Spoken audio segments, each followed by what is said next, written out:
آہستہ آہستہ آہستہ سلسلہ فکر آگے بڑھ رہا ہے. سورہ والتین انسان احسن تقویم، انسان اسفل سافلین. سورہ مومنون انسان کو ہم نے قرار معین میں رکھا، ہم نے ایک پروسیس کے ساتھ انسان کو دنیا میں بھیجا. سورہ احزاب انسان ظالم، انسان جاہل.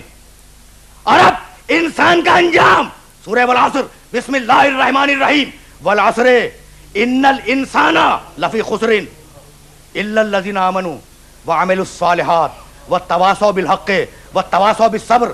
قسم ہے ڈوبتے ہوئے سورج کی، قسم ہے گزرتے ہوئے وقت کی، قسم ہے انسان کی ڈھلتی ہوئی عمر کی.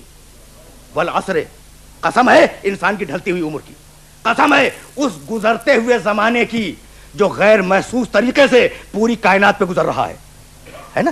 ان الانسان لفی خسر، پوری انسانیت خسارے میں ہے، پوری انسانیت گھاٹے میں ہے، ایک ایک انسان گھاٹے میں ہے، یعنی سب گھاٹے میں ہے نا.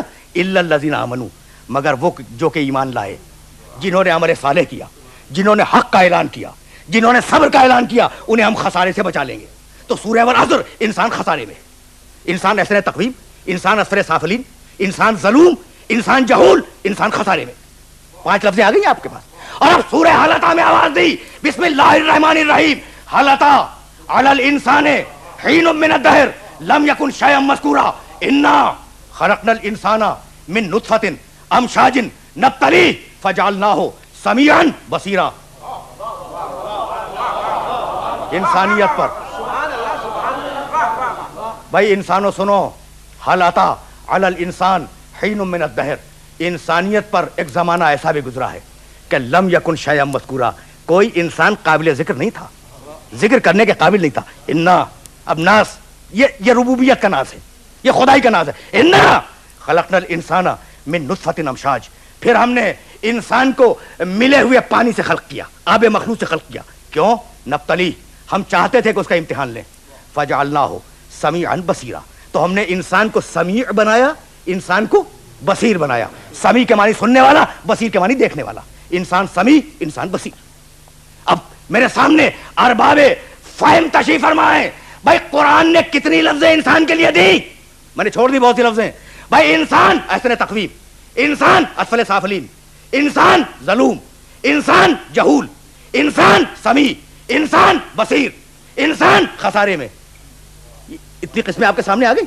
بھائی یہ انسانوں کی قسمیں ہیں جو پروردگار بتلا رہا ہے کہ تمہارا انسان، بھائی توجہ رہے، تمہارا انسان ظالم بھی ہے، جاہل بھی ہے، اسفل سافلین بھی ہے، احسن تقویم بھی ہے، سمیع بھی ہے، بصیر بھی ہے، خسارے میں بھی ہے.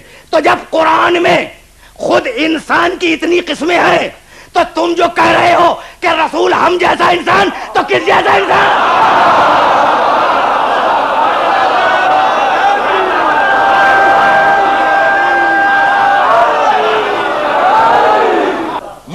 یہ ساری گفتگو آیات قرآنی کے حدود میں. جب اتنی قسمیں خود قرآن بیان کر رہا ہے کہ انسان ظالم بھی ہے، انسان جاہل بھی ہے، انسان احسن تقویم بھی ہے، انسان اسفل سافلین بھی ہے، انسان خسارے میں بھی ہے، انسان سمیع بھی ہے، انسان بصیر بھی ہے. تو جب اتنی قسمیں خود قرآن بیان کر رہا ہے تو تم نے جو کہا کہ بھائی رسول ہم جیسا انسان، تو کس جیسا ہے نا؟ تو بھائی تمہارے انسان اور ہیں، اس کا انسان اور ہے.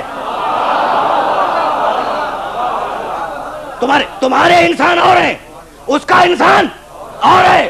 وہ لوگ جو قرآن فہمی کا خصوصی ذوق رکھتے ہیں، اب ان کے لیے آیت پیش کر رہا ہوں. بھائی یہ تمہارے انسان ہیں جو ظالم بھی ہیں، جاہل بھی ہے، اثر تقویم بھی ہے، اسفل سافلین بھی ہے، خسارے میں بھی ہے. یہ تمہارے انسان ہے. اور اب اس کا انسان، بسم اللہ الرحمن الرحیم، الرحمن علم القرآن خلق الانسان علمہ البیان.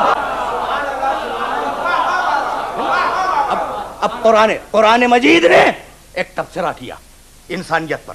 قرآن مجید نے جائزہ لیا انسانیت کا، اور ایک کلیدی لفظ پہ رک رہا ہوں، انا خلقنا الانسان. اب دیت تک جانا ہے. من نطفۃ امشاج نبتلیہ، ہم نے یہ طے کیا کہ ہم انسانیت کا امتحان لیں گے. کسی انسان کو امتحان سے ایگزمپٹ نہیں کریں گے، کسی انسان کو امتحان سے مستثنی نہیں کریں گے. پوری انسانیت کا امتحان لیں گے. نبتلیہ، بھائی غرض خلقت یہی ہے کہ انسان کا امتحان لیا جائے. غرض خلقت یہی ہے کہ انسان کا امتحان لیا جائے. تو پروردگار یہ تو طے ہو گیا کہ پوری انسانیت کا امتحان لینا ہے. اب اتنا بتلا دے کہ کن عنوانات پہ امتحان لے گا.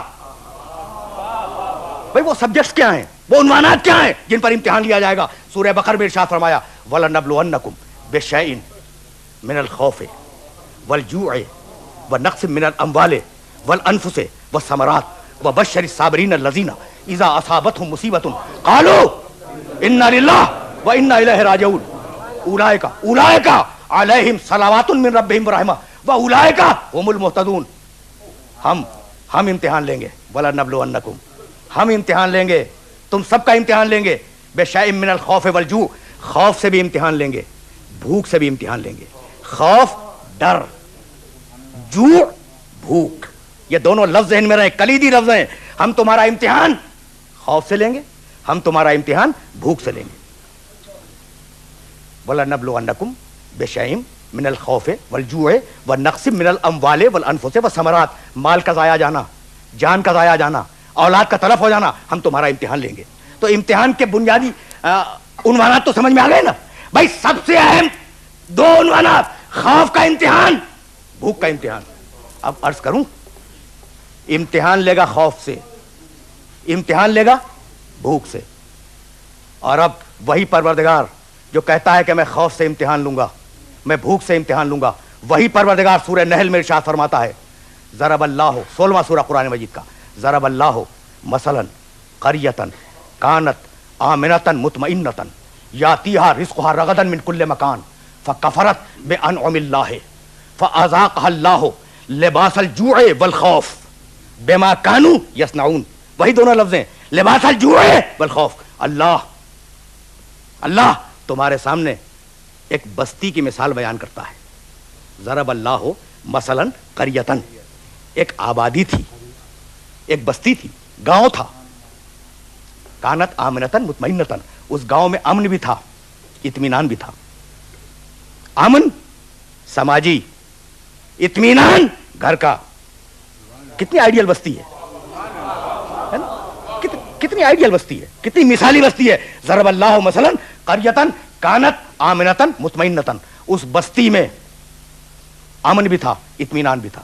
یاتیہا رزقہا رغدا من کل مکان, اور پوری دنیا سے رزق کھینچ کر اس بستی میں آ رہا تھا, پوری دنیا سے رزق کھینچ کر اس بستی میں آ رہا تھا.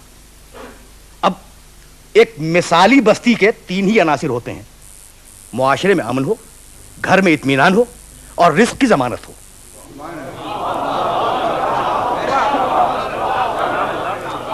رزق کی ضمانت ہو, اور یہ تینوں چیزیں اس بستی میں موجود تھیں. اور اب پروردگار نے کہا فکفرت بانعم اللہ, اس بستی کے رہنے والوں نے اللہ کی نعمتوں کا انکار کیا, اللہ کی نعمتوں کو ٹھکرا دیا, کفران نعمت کیا.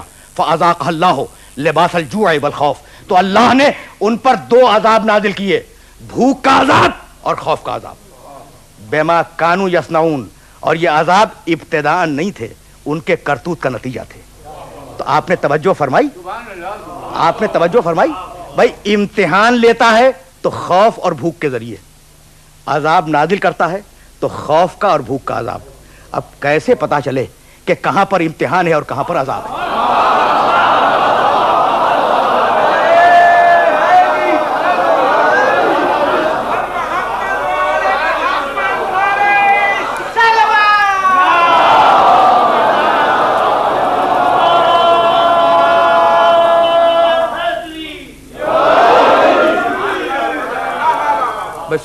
سورہ بقرہ میں ارشاد کرتا ہے ہم تمہارا امتحان لیں گے خوف اور بھوک کے ذریعے, اور سورہ نحل میں ارشاد فرماتا ہے ہم عذاب نازل کریں گے اگر کفران نعمت کرو گے, تو خوف اور بھوک کا عذاب. اب کیسے پتا چلے گا کہاں امتحان ہے کہاں عذاب ہے؟ تو بات تو خود بتلا دی نا کہ جہاں اطاعت کے ساتھ خوف آ جائے وہاں امتحان ہے, اور جہاں کفران نعمت کے ساتھ آئے وہاں عذاب ہے.